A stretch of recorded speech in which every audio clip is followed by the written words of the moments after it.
¿Piensa usted que es correcto decir que cada persona es libre de adorar a Dios a su manera? Aunque eso pudiera sonar políticamente correcto, la Biblia en efecto identifica formas inapropiadas de adoración. Por ejemplo, algunos adoran ídolos, otros exaltan a las criaturas en lugar del Creador. ¿Cómo se puede distinguir la diferencia entre la adoración verdadera y la falsa? Pues bien, aquí, el momento decisivo. Aprenda más en cuanto a la adoración verdadera en el estudio informativo de hoy. ¿Qué es la adoración?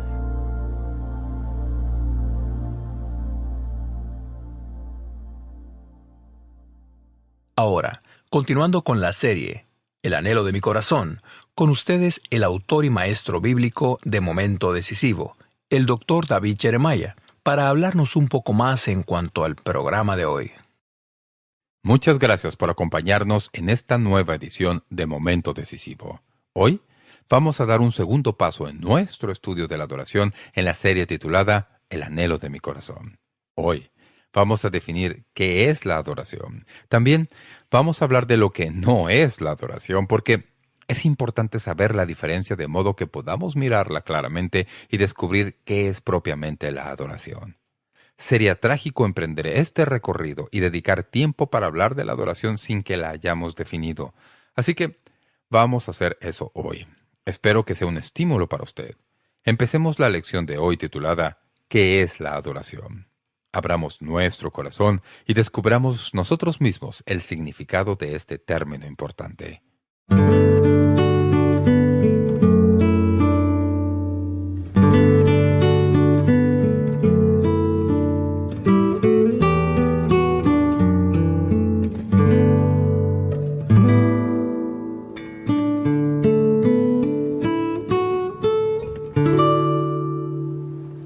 El predicador y escritor A.W. Tozer es probablemente el escritor que más citan los ministros del Evangelio, excepto, tal vez, Charles Haddon Spurgeon. Supongo que le debemos a él la serie de libros que se han escrito sobre la adoración, porque su libro sobre la adoración fue uno de los primeros que se publicó en tiempos modernos. Él tiene una expresión que usó en sus libros varias veces. Se refería a la adoración como la joya faltante en la iglesia. Otros han captado esa idea y la han usado como títulos para libros adicionales. Lo curioso es que a Tozer no se le apreció mucho en vida. Sus contemporáneos casi ni le conocían, pero después de que murió y sus libros empezaron a ser publicados, la gente se dio cuenta de que fue un profeta, un hombre que como ningún otro comprendió la iglesia de su día. Él podía ver las tremendas necesidades que tenemos en el mundo evangélico y podía, de una manera muy penetrante, escribirlo para que no se olvidara. Y en uno de sus escritos dice esto: el hombre fue hecho para adorar a Dios. Dios le dio al hombre un arpa y le dijo: toma, sobre todas las criaturas que he hecho y creado, te he dado a ti el arpa más grande. Pongo más cuerdas en tu instrumento y te he dado una amplitud mayor de la que le he dado a toda otra criatura. Puedes adorarme como ninguna otra criatura puede. Cuando pecó, el hombre tomó ese instrumento y lo lanzó al lodo. Y ahí ha estado por siglos, herrumbando, roto, sin cuerdas. Y el hombre, en lugar de tocar el arpa como los ángeles y de tratar de adorar a Dios en todas sus actividades, es egocéntrico y se encierra dentro de sí mismo y se enfurruña y suelta palabrotas y se ríe y canta, pero todo sin gozo y sin adoración. La adoración es la joya faltante en el evangelismo moderno. Somos organizados, trabajamos, tenemos nuestras agendas, tenemos casi todo, pero hay algo que las iglesias, incluso las iglesias evangélicas, no tienen: la capacidad de adorar. No estamos cultivando el arte de la adoración. Es la gema brillante que ha perdido la iglesia moderna y pienso que debemos buscarla hasta que la hallemos. Tozer expresa bien el peso que siento en el corazón al enfrentar el reto de estos días de aprender en cuanto a este tema. He llegado a darme cuenta más que nunca en mi vida como creyente y pastor que la adoración es la suprema prioridad para la que todos nosotros fuimos creados y que es el mandamiento prioritario en la palabra de Dios. Tenemos que amar al Señor nuestro Dios de todo corazón, mente y alma. Es el padrón del Antiguo Testamento. Donde quiera que se observa al pueblo, está adorando. Y es la práctica del Nuevo Testamento. Es nuestra responsabilidad primaria ante Dios. Como el Señor Jesús le dijo a Marta: una cosa es necesaria, Eso es lo que se tiene que cultivar. La adoración al Señor es el lugar en donde Dios vive, porque Él habita en la alabanza de su pueblo. Es el requisito previo para el servicio efectivo. El Señor le dijo a Satanás cuando lo tentó en el desierto: al Señor tu Dios adorarás y a Él solo servirás. La adoración viene antes del servicio. Es la panacea para el desaliento. Se nos ha ofrecido la oportunidad de canjear el espíritu de aflicción por el traje de alabanza. Es la pasión de nuestro Dios mismo. Juan 4 me intriga sobremanera porque dice que Dios busca que le adoren. Está buscando activamente.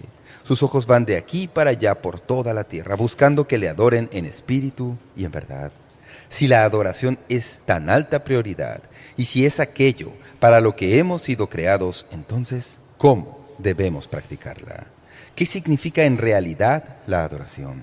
¿Qué tipo de adoración acepta Dios y qué clase rechaza? ¿Cuáles maneras de expresar nuestra adoración a Dios son legítimas y cuáles no lo son? Todas estas preguntas claman respuesta y espero que lo lograremos antes de terminar. Tal vez deberíamos plantear la pregunta: ¿qué es la adoración? Tal vez la mejor forma en que puedo definirla es primero decir lo que no es la adoración.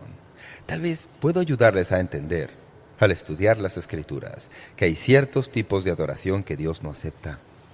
En primer lugar, encontramos lo que pudiéramos llamar adoración ignorante.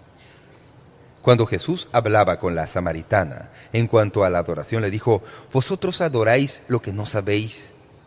¿Cómo se puede adorar algo si no se sabe lo que es? Pablo toca un tema similar al predicar en Atenas. Según leemos en Hechos 17, les dice: «Observo que ustedes son muy religiosos. Observé al andar por sus calles que hay por ahí un altar al Dios desconocido. ¿Cómo pueden adorar a un Dios que no conocen?». Más adelante en el pasaje, Pablo lo rotula como adoración ignorante. Amigos y amigas, por toda nuestra tierra, en la actualidad y en las iglesias de todas partes, en este país y por todo el mundo, la gente entra y sale de sus santuarios pretendiendo para adorar lo que no conocen y en adoración ignorante. Y en realidad, nada sucede, excepto por fuera, en lo externo. Nunca ha salido del edificio porque Dios no acepta adoración ignorante. La adoración es conocer a Dios y adorarle. Y si no conocemos a Dios, ¿cómo podemos adorarle? Algunos piensan que no importa lo que uno adore, que lo que importa es la adoración, como si la experiencia fuera una especie de catarsis. Dios no acepta adoración ignorante. Dios no acepta la adoración impropia. Hay muchas ilustraciones de adoración impropia, pero tal vez el pasaje clave en el Nuevo Testamento se halla en Romanos 1. Yo llamo a este capítulo la devolución del hombre. Pablo les escribe a los romanos hablando de lo que ha sucedido en la cultura. Está diciendo que el hombre ha tomado la obra creadora de Dios, que ha dado como testimonio de la grandeza y poder de Dios, y en lugar de adorar al Creador, a quien señala la creación, el hombre más bien adora la creación. Hay una expresión aterradora de Dios debido a eso. Dios los entregó. Es terrible pensar que alguien se da por vencido respecto a otra persona, pero cuando Dios lo hace respecto a usted, en efecto, así sucede. Dios dijo eso porque ellos no veían que detrás de la creación estuviera el Creador, a quien se debe dar la adoración, y en su lugar, ellos tomaron las cosas creadas e hicieron ídolos, y los adoraron. Y ese fue el mínimo denominador común de su rechazo a Dios, y por consiguiente Dios los entregó. Él los dejó librados a sus propios artificios, hasta que en última instancia fueron destruidos. Dios no acepta adoración idólatra. Tal vez le sorprenda mi definición de un ídolo. Si le preguntara qué es un ídolo, usted diría que es algo a lo que uno adora en lugar de adorar a Dios. En cierto sentido eso es verdad, pero hay más que eso. Un ídolo es cualquier cosa que uno usa pretendiendo adorar al Dios verdadero. Un ídolo es cualquier cosa que se permite que se introduzca entre uno y la adoración al Dios verdadero. Por ejemplo, hay muchos hoy que tienen imágenes, estatuas y todo tipo de representaciones de Dios, artículos de adoración, para adorar a Dios. La palabra de Dios dice que no debemos permitir que nada se introduzca entre nuestra adoración a Dios que nosotros mismos. Debemos adorar a Dios y solo a Él. En Éxodo, cuando Moisés subió a la montaña para recibir la ley, las Escrituras dicen que el pueblo empezó a hacer de las suyas. Persuadieron a Aarón en el asunto. Dijeron, hagamos un becerro de oro para adorar a Dios. Se quitaron todas sus joyas de oro y lo fundieron e hicieron un becerro de oro. Si estudian el pasaje en Deuteronomio 4, en donde Moisés se refiere al episodio, uno empieza a comprender que no era tanto la adoración del becerro de oro en lugar de adorar a Dios, sino que querían al becerro como un medio por el cual adorar a Dios. Querían algo que pudieran ver, sentir y tocar para adorar a Dios. Eso era idolatría. Dios no lo aceptó. Miles murieron debido a que violaron el verdadero concepto de la adoración. Es fácil para nosotros hoy poner cosas entre Dios y nosotros. Es posible que los evangélicos adoren la Biblia. La Biblia nunca tuvo el propósito de que se le adore. Es un medio para que sepamos cómo.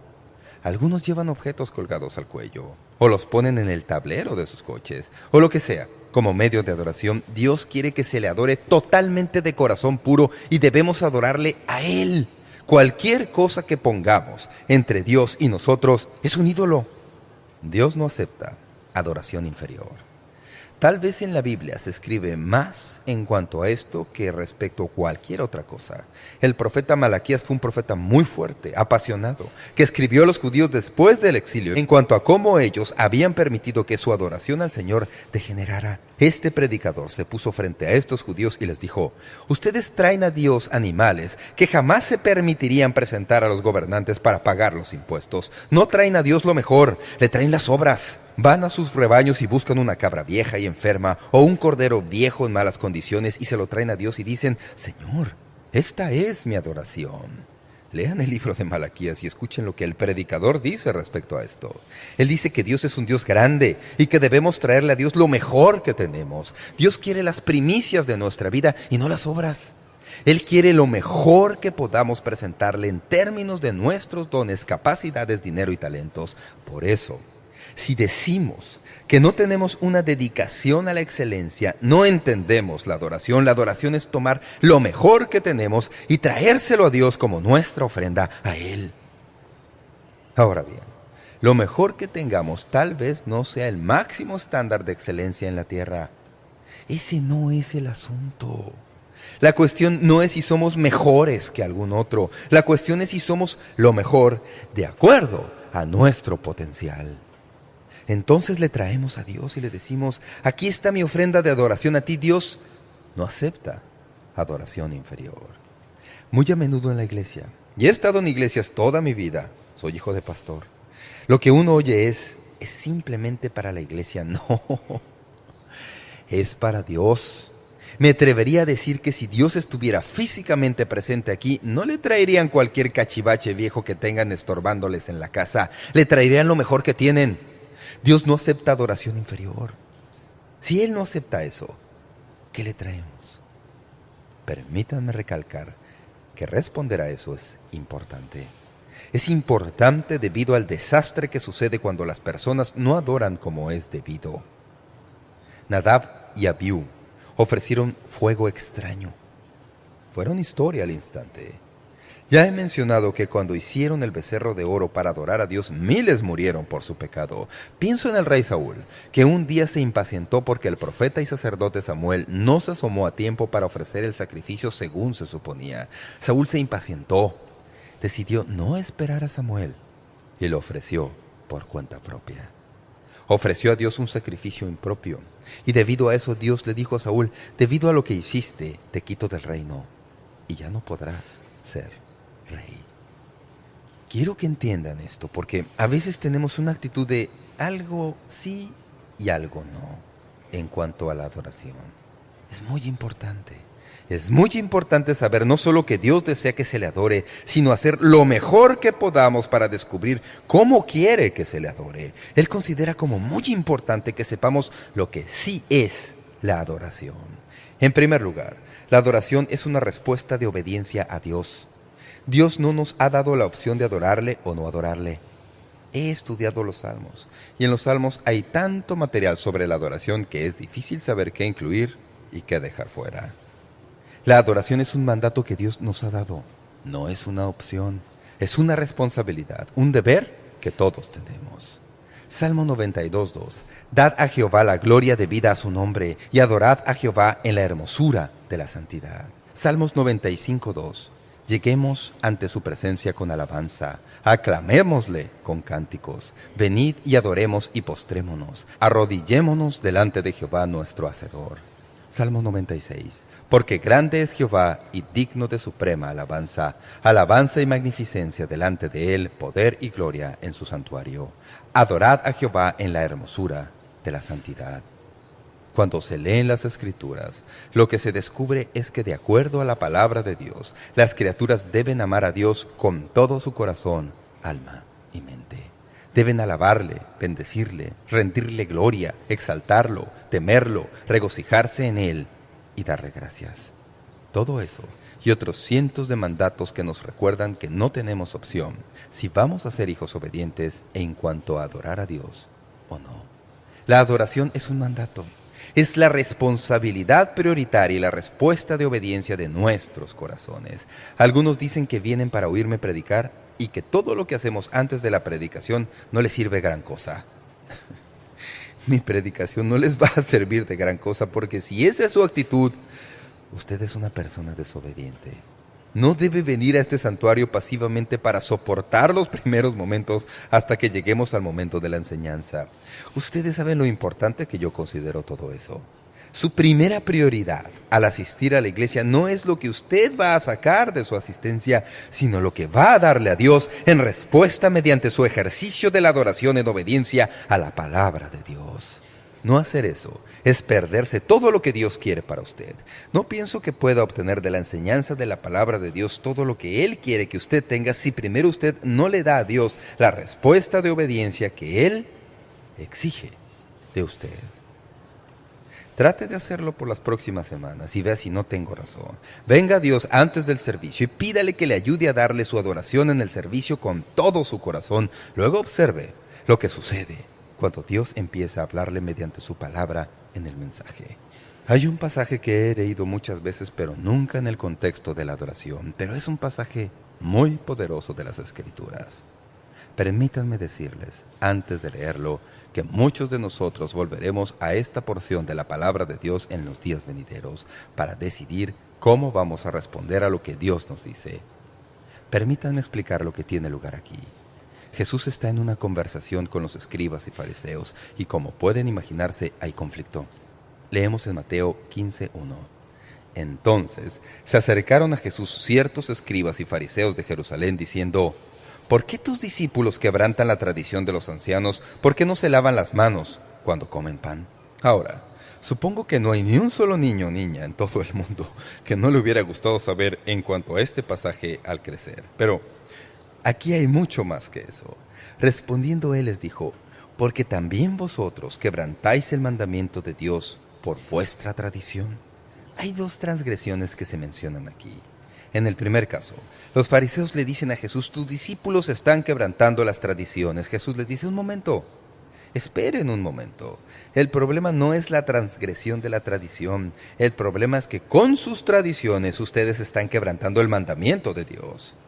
Tarde o temprano, todos nosotros, en nuestra vida cristiana, si somos realmente sinceros y tenemos integridad en la forma en que estudiamos la palabra de Dios, tenemos que tomar una decisión. ¿Voy a hacer de la palabra de Dios primordial en mi vida? ¿O voy a permitir que las tradiciones gobiernen mi vida? La forma en que esto tiene que ver con la adoración es que nunca jamás lo hemos hecho así. Eso suena como tradición. ¿Hay algo de malo con la tradición? No. Las tradiciones son excelentes. Todos las tenemos. Nos gustan. Hay seguridad, estímulo. El problema no es que tenemos tradiciones. El problema es cuando nuestras tradiciones van en contra de lo que la palabra de Dios dice, y entonces tenemos que tomar una decisión. ¿Vamos a dejar a un lado la palabra de Dios o vamos a dejar a un lado nuestras tradiciones? Hay algunos que están tan anquilosados en sus tradiciones que no les importa lo que la palabra de Dios dice. Así es como siempre lo hemos hecho y me siento cómodo haciéndolo así. Voy a seguir haciéndolo por todo el resto de mi vida. Moriré haciéndolo así y luego estarán ante el Señor, que les va a decir: ¿por qué me llaman Señor, Señor y no hacen lo que les digo? Sigan leyendo en el pasaje y noten lo que sucede. Al final del versículo 6, Jesús dice: así habéis invalidado el mandamiento de Dios por vuestra tradición. Ustedes han cancelado la palabra de Dios con sus tradiciones, hipócritas. Bien profetizó de vosotros Isaías cuando dijo: este pueblo de labios me honra, mas su corazón está lejos de mí, pues en vano me honran, enseñando como doctrinas y mandamientos de hombres. ¿Sabían que eso sucede? Hay quienes dicen: esto es lo que Dios dice, pero no citan a Dios para nada. Citan tradiciones de los hombres. Mucho de lo que se afirma diciendo así dice el Señor es más bien así dice la tradición. No voy a abundar en detalles. Simplemente quiero decir que si decimos que la verdadera adoración viene de la palabra de Dios, la palabra de Dios nos ordena tributársela y Dios nos ha dado los parámetros para nuestra adoración. La pregunta que tenemos que hacer cuando se trata de los principios de la adoración no es ¿qué es lo que me hace sentir cómodo? ¿O qué es la tradición? Sino ¿qué es lo que Dios dice? Algunos vamos a luchar con eso. Vamos a volver a este pasaje de nuevo y decir sí, eso es lo que Dios dice. En segundo lugar, la adoración es una sumisión reverente a Dios. Adoración realmente quiere decir rendirle pleitesía a Dios, postrarse reverentemente ante Él. Algunas de las palabras, tanto en el hebreo como en el griego, que se traducen adoración, se derivan de la práctica antigua de postrarse hasta el suelo como señal externa de reverencia. La adoración, entonces, es reconocimiento y celebración de quién es Dios y darle a Él la gloria que solo Él merece y honrarle con nuestras vidas y nuestras palabras. Probablemente la ilustración más pura de adoración que conozca que tiene lugar en la Biblia es Apocalipsis 4:10. Los 24 ancianos se postran delante del que está sentado en el trono y adoran al que vive por los siglos de los siglos y echan sus coronas delante del trono diciendo: Señor, digno eres de recibir la gloria y la honra y el poder, porque tú creaste todas las cosas y por tu voluntad existen y fueron creadas. Esto es adoración, darle a Dios lo que se merece. En los días cuando fue escrito el libro de Apocalipsis, cuando un rey caía bajo las legiones romanas, o bien se le llevaba a Roma para que se postrase ante el emperador, o se le ponía una estatua gigantesca del César ante él y se le exigía que se postrara y echara su corona a los pies de César. Esto era un acto de sumisión total, de ponerse en las manos del emperador. Estoy seguro de que mucho de lo que Juan escribe en cuanto a la adoración en Apocalipsis tiene en mente la escena que él presenció con sus propios ojos, vez tras vez. Está diciendo que lo que hacían ante el César romano, eso es lo que hacemos ante Dios. Venimos ante Dios, nos postramos ante Él, nos sometemos a Él y le adoramos. Es sumisión reverente al Señor. En tercer lugar, la adoración es resultado de la muerte de Cristo. La adoración actual es totalmente diferente de lo que se hacía anteriormente, en el sentido de que vivimos de este lado de la cruz. Somos redimidos por la sangre derramada de Jesucristo. Pienso que eso entra en la conversación que Jesús tuvo con la mujer de Samaria. Ellos se pusieron a conversar en cuanto a dónde se debía adorar. Ella dijo: Señor, entiendo que los samaritanos pensamos que debemos adorar en Samaria. Los judíos piensan que se supone que debemos adorar en Jerusalén.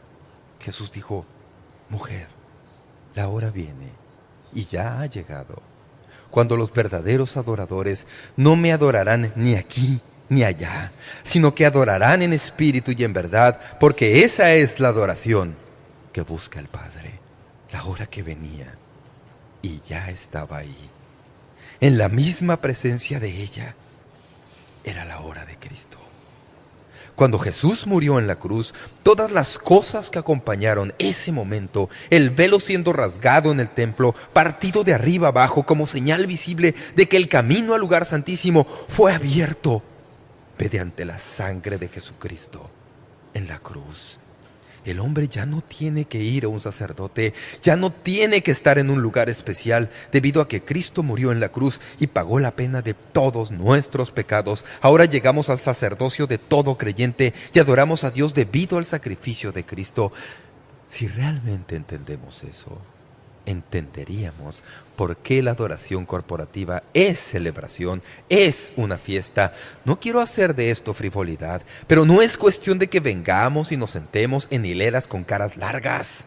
Amigo y amiga, si usted entiende que Cristo murió en la cruz por su pecado y le perdonó por completo todos los pecados pasados, presentes y futuros, y en lugar de su pecado le dio la justicia de Jesucristo, un hogar en el cielo, el Espíritu Santo para que viva en su corazón, la palabra de Dios para que le guíe día tras día, amigos creyentes, y comunión para estimularle, y luego usted asiste a la iglesia y el propósito expreso es celebrar su redención, no podemos cantar cantos lentos, sombríos, tristes todo el tiempo.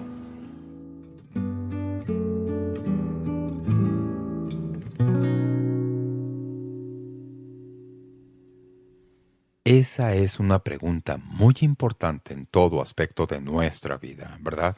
Descubrir lo que Dios en realidad nos dice. Y cuando se trata de nuestra adoración personal, Dios lo ha dicho con toda claridad. Adoramos en espíritu y en verdad.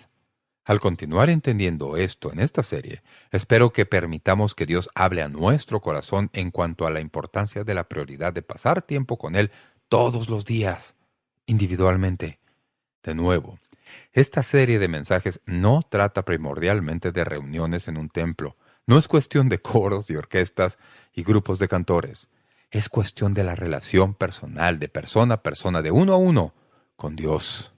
Alguien me definió hace poco la integridad de esta manera. Integridad es estar uno a uno con mi Biblia, mis creencias y mi conducta.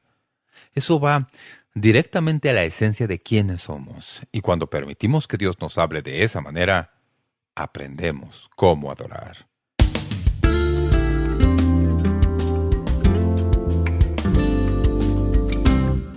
Gracias por sintonizar Momento Decisivo. Esperamos que usted pueda tomar un momento para escribirnos una carta en respaldo del ministerio. Le agradecemos su correspondencia. Y cuando nos escriba o nos envíe un correo electrónico, sírvase a anotar claramente su nombre y dirección completa, y el nombre de la emisora en que escucha este programa. El mensaje que usted escuchó hoy es una porción del mensaje completo titulado ¿Qué es la adoración? Si desea solicitar una copia de este mensaje en forma digital, puede hacerlo visitando nuestro sitio web, momentodecisivo.org, o escríbanos a la dirección que le damos enseguida. Este mensaje corresponde a la serie completa de enseñanzas titulada El anhelo de mi corazón, en 12 discos compactos. Para más información sobre cómo conseguir estos mensajes que ofrecemos u otros recursos para esta serie, visite nuestro sitio web, momentodecisivo.org, o escríbanos a Momento Decisivo, P.O. Box 3804, San Diego, California, 92163, Estados Unidos de América. Sintonícenos nuevamente el próximo lunes para estudiar juntos la Palabra de Dios, aquí en Momento Decisivo, con el Dr. David Jeremiah. También puede escuchar Momento Decisivo cuando guste en nuestra página de web, ubicada en momentodecisivo.org.